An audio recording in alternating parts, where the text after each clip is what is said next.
رواں مالی سال کون کون سے شعبے کے معاشی نتائج اہداف کے مقابلے میں کیا رہے؟ وفاقی حکومت مالی سال 2022-23 کے معاشی نتائج کا اعلان آج کرے گی۔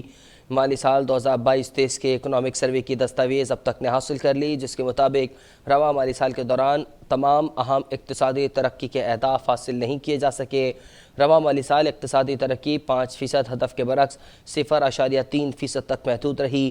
زراعت 1.55%، صنعتی ترقی -2.94% اور سروسز سیکٹر 0.86% تک رہی۔ رواں مالی سال کون کون سے شعبے کے معاشی نتائج اہداف کے مقابلے میں کیا رہے؟ وفاقی حکومت معاشی نتائج کا اعلان آج کرے گی۔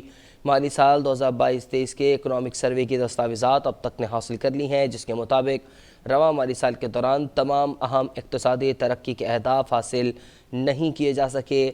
رواں مالی سال اقتصادی ترقی 5% ہدف کے برعکس 0.3% تک محدود رہی۔ زراعت 1.55%، صنعتی ترقی -2.94% اور سروسز سیکٹر 0.86% رہی۔ اس پر مزید جاننے کے لیے اسلام آباد سے ہمارے ساتھ موجود ہیں نمائندہ اب تک اشفاق مغل۔ اشفاق، کیا اپڈیٹس ہیں آپ کے پاس، کیا تفصیلات ہیں مزید؟ سروے کی جو کافی ہمیں اب تک کو موصول ہوئی ہے، اس کے مطابق جو ہے رواں مالی سال کے دوران حکومت کی معاشی کارکردگی کوئی خاص نہیں رہی ہے اور تمام اہم سیکٹر میں جو اہداف مقرر کیے گئے تھے وہ اس میں کو حاصل نہیں کیا جا سکا ہے۔ سب سے زیادہ جو ہے وہ اگر ہم بات کریں تو اقتصادی ترقی کے ہدف کی بات کریں تو اقتصادی ترقی کا ہدف جو ہے 5% مقرر کیا گیا تھا، لیکن یہ جو ہے وہ تقریباً 0.3% کے حساب سے اس نے ترقی کی ہے۔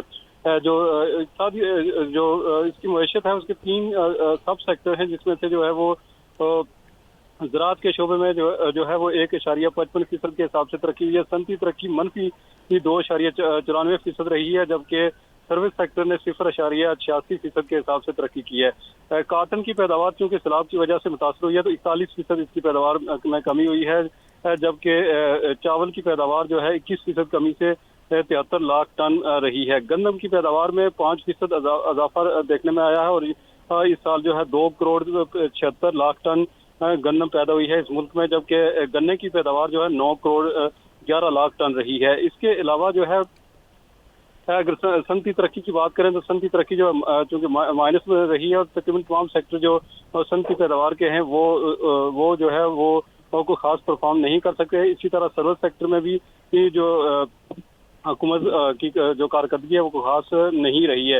اس کے علاوہ اگر ہم بات کریں تو جی ڈی پی میں تو سرمایہ کاری کے تناسب کی تو وہ اس میں کمی ہوئی ہے اور 13.6% رہی ہے، جبکہ جی ڈی پی میں قومی بجٹوں کا تناسب وہ بھی اس میں بھی کمی ہوئی ہے، 12.5% رہا ہے، جبکہ مہنگائی 12% مقرر کی گئی تھی، لیکن یوکرین جنگ اور سیلاب کی تباہ کاریوں اور روپے کی قدر میں غیر معمولی کمی کی وجہ سے مہنگائی 29% تک پہنچ چکی ہے، جبکہ اس دوران جی ڈی پی میں ریونیو اور حکومتی اخراجات میں بھی کمی ہوئی ہے۔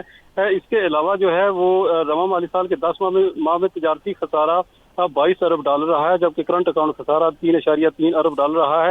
اس کے علاوہ جو درآمدات ہیں پاکستان کی اس میں کمی ہوئی ہے، چونکہ ایل سی کھلنے کا مسئلہ تھا اور پاکستان کے پاس جو زیر مبادلہ کے ذخائر تیزی سے کم ہو رہے تھے، اس وجہ سے درآمدات 45 ارب ڈالر تک محدود رہی ہیں، جبکہ برآمدات جو ہے وہ 30 ارب ڈالر مقرر کیا گیا تھا اس کا ہدف، جبکہ 10 ماہ میں یہ 23 ارب ڈالر رہا ہے۔ اس کے علاوہ ترقیاتی بجٹ کے اجرا کا ہدف بھی حاصل نہیں ہو سکا، 714 ارب روپے اس کا ٹارگٹ مقرر کیا گیا تھا، جبکہ یہ تقریباً 11 ماہ میں 466 ارب روپے خرچ کیے جا سکے ہیں۔ اس کے علاوہ جو ترقیاتی بجٹ سے 12 ارب روپے نکالے گئے ہیں، ڈیجیٹل مردم شماری پر اخراجات جو اٹھے تھے وہ ترقیاتی بجٹ سے کٹوتی کر کے پورے کیے گئے ہیں۔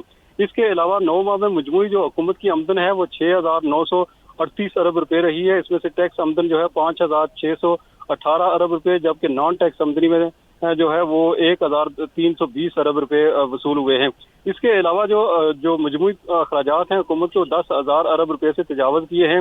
9 ماہ کے دوران جو 9,444 ارب روپے اس کے جاری اخراجات تھے، ان میں سے جو جاری اخراجات میں سے جو دفاعی بجٹ ہے وہ تقریباً 1,000 ارب روپے رہا، جبکہ سود کی ادائیگیوں میں غیر معمولی اضافہ ہوا ہے۔ مجموعی طور پر اس رواں مالی سال کے لیے جو ہے وہ 4100 ارب روپے مختص کیے گئے تھے، لیکن 9 ماہ کے دوران جو ہے 3600 ارب روپے جو ہے وہ دینا پڑے ہیں۔ اس کے علاوہ مقامی قرضوں پر جو سود کی ادائیگی جو کی گئی ہے وہ 3108 ارب روپے، جبکہ غیر ملکی جو قرضوں پر 475 ارب روپے رہے۔ اس کے علاوہ جو زرعی قرضوں میں ایک جو کسانوں کو دیے گئے وہ 1222 ارب روپے دیے گئے۔ جی ٹھیک ہے، اشفاق مغل آپ نے ہمیں اپڈیٹ کیا۔